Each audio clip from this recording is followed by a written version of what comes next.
Siapapun makhluk hidup akan tunduk kepadamu, baik itu jenis manusia, jenis jin, jenis binatang. Nah, terutama harus menundukkan istrinya. Terutama nih bagi para suami yang selama ini justru tunduk kepada istri, maka harus dibalik. Istri harus tunduk, patuh, taat kepada sang suami, yaitu dengan cara mengamalkan surat Toha ayat yang ke-111. Assalamualaikum warahmatullahi wabarakatuh. Bismillah walhamdulillah wassalatu wassalamu ala rasulillah Sayyidina wa maulana Muhammadin ibni Abdillah wa ala alihi wa sahbihi wa mawalah wa la hawla wa la quwwata illa billah, amma ba'd. Saudaraku kaum muslimin wal muslimat rahimakumullah, wabil khusus saudara-saudara kami para pecinta dan subscriber channel YouTube Al-Mu'alim Center dimanapun berada, yang tidak lupa dan tidak bosan-bosannya senantiasa kami doakan semoga Allah Azza wa Jalla memberikan kesehatan, sehat walafiat lahir dan batin. Semoga Allah Jalla Jalaluh memberikan rizki yang melimpah ruah, harta yang barokah, menjadikan anak-anaknya anak-anak yang soleh dan solihah, duriyahnya duriyah yang thayyibah, hidupnya sukses, bahagia dan selamat di dunia dan di akhirat. Amin amin Allahumma amin. Saudaraku kaum muslimin wal muslimat rahimakumullah, ini ada satu ayat pendek sekali di dalam surat Toha ayat yang ke-111. Di dalam surat Toha ayat 111 ini mengandung ismullahi al-a'zam untuk menundukkan siapapun. Luar biasa. Menundukkan siapapun artinya menundukkan makhluk-makhluknya Allah, baik itu makhluknya manusia, jin atau binatang. Artinya bahwa ayat ini sangat ampuh sekali, mustajab, makbul, cespleng, luar biasa jika diwiridkan terlebih dahulu.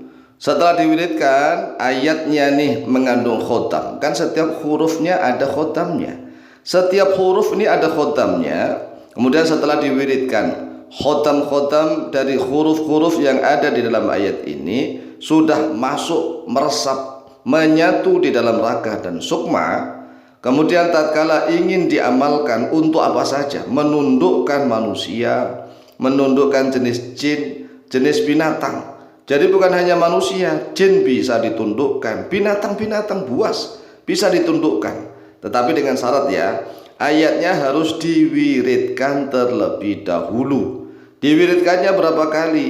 Dibaca minimal nih 111 kali. 111 kali sesuai dengan nomor ayatnya. Nomor ayat di dalam surat Toha ini 111, sehingga wiridnya adalah 111 kali. Nah, ini terutama bagi para suami yang selama ini sudah tunduk kepada istrinya, maka harus segera dibalik. Harus segera balik. Masa si suami yang tunduk pada istri? Kan seharusnya istri yang harus tunduk pada suami, ya kan? Istri yang harus tunduk pada suami, maka sang suami harus memiliki ageman, senjata begitu. Amalan salah satunya adalah mengamalkan surat Toha ayat yang ke-111. Kalau dibaca 111 kali itu insya Allah nggak sampai 2 menit. Perhatikan nih, nggak sampai 2 menit. Mengapa? Karena sekali mengamalkan itu harus 1 menit, 1 detik, bukan 1 menit, 1 detik sekian, 1 detik setengah lah. 1 detik setengah itu dibaca sekali. Nah, kalau sampai 111 kali ya paling 111 detik. 111 detik lebih ya, lebih. Kalau kita misalnya sekitar 200 detik misalnya, 200 detik, sedangkan 1 menit itu 60 detik. 1 menit 60 detik, 2 menit berarti 120 detik. Lah paling-paling ya sekitar 3 menit lah. 3 menit. Oh, 3 menit aja kok nggak bisa, ini kan kebangetan. Ayatnya sangat pendek. Ya, lihat di dalam surat Toha ayat 111. Wa'anatil wujuhu lil hayyil qayyumi. Ini ayatnya, wa'anatil wujuhu lil hayyil qayyumi. Artinya wa'anat, anat artinya tunduk pasrah totalitas, al wujuhu oleh wajah-wajah makhluk. Seluruh wajah makhluk tunduk. Lah, ayat seperti inilah untuk menundukkan siapapun yang diinginkan. Wa anatil wujuhu, telah tunduk al wujuhu oleh wajah-wajah makhluk, baik itu manusia, jin maupun binatang. Nah, apalagi cuma istrinya, nggak bisa menundukkan istrinya, kan kebangetan nih. Wa anatil wujuhu, telah tunduk oleh wajah-wajah lil hayyi, kepada zat yang maha hidup, al qayyumi, lagi zat yang maha tegak berdiri sendiri. Al hayyu al qayyumi ini adalah ismullahi al a'dham, nama Allah yang teragung, nama Allah yang paling agung. Nah, diawali dengan ayat wa anatil wujuh. Wa anatil wujuh, telah tunduk wajah-wajah.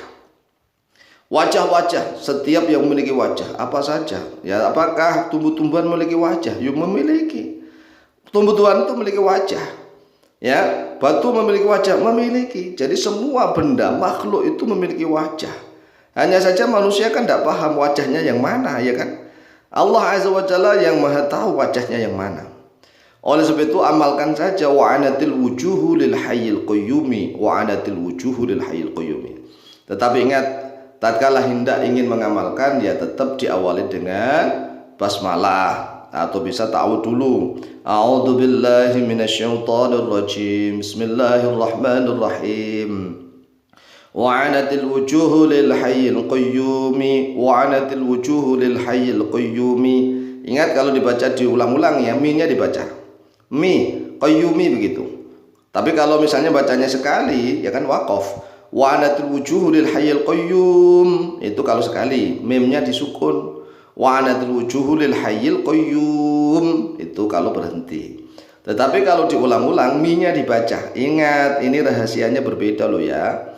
Wa anatil wujuhu lil hayyil qayyumi, wa anatil wujuhu lil hayyil qayyumi, wa anatil wujuhu lil hayyil qayyumi, wa anatil wujuhu lil hayyil qayyumi, wa anatil wujuhu lil hayyil qayyumi. Telah tunduk wajah-wajah seluruh makhluk kepada zat yang maha hidup, kepada zat yang maha tegak berdiri sendiri.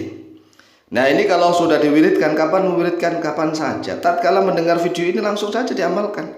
Coba langsung diamalkan, dipraktekkan. Akan saya wiridkan wa anatil wujuhu lil hayyil qayyumi 111 kali. Dengan maksud niat tujuan kepada Allah, ayat ini khotamnya masuk, khotam-khotam dari ayat ini masuk meresap ke dalam raga sukma kita. Kemudian setelah dibaca 111 kali, diakhiri waqad khaba man hamala dhulma. Waqad khaba man hamala dhulma, sungguh telah merugi, akan menyesal, man oleh siapapun, hamala yang membawa oleh dia, man dhulman kepada kedoliman. Ini untuk menutup wa anatil wujuhu lil hayyil qayyumi agar sempurna satu ayat. Nah, prakteknya sekarang setelah kita mewiridkan, entah dalam keadaan duduk, entah dalam keadaan berdiri, entah dalam keadaan berbaring, asalkan diwiridkan sebanyak 111 kali. Yang lebih utama dalam keadaan punya wudhu ya. Ini lebih utama. Kalau seandainya tidak, asalkan tidak dalam keadaan haid, tidak dalam keadaan junub. Kalau dalam keadaan haid dan keadaan junub nggak boleh, karena ini ayat Al-Quran ya. Nah, dia dalam keadaan suci, punya wudhu, kemudian diwiridkan 111 kali. Kemudian ditutup dengan waqad khaba man hamalat dhulma. Nah, ini tatkala mengamalkan, ingin menundukkan siapapun, kalau bisa ya tangannya ini dipakai untuk isyarat. Kalau ingin menundukkan istrinya, ya dihadapkan telapak tangannya menghadap ke wajah istri. Kalau ingin menundukkan bosnya misalnya, telapak tangannya dihadapkan ke wajah bosnya, walaupun dalam keadaan jarak jauh begitu ya. Ini caranya. Kalau ingin menundukkan apapun ya seperti itu. Oleh sebab itu silakan dihafalkan dan silakan diamalkan. Insyaallah mustajabah biidznillah. Wallahu taala a'lamu bishawab.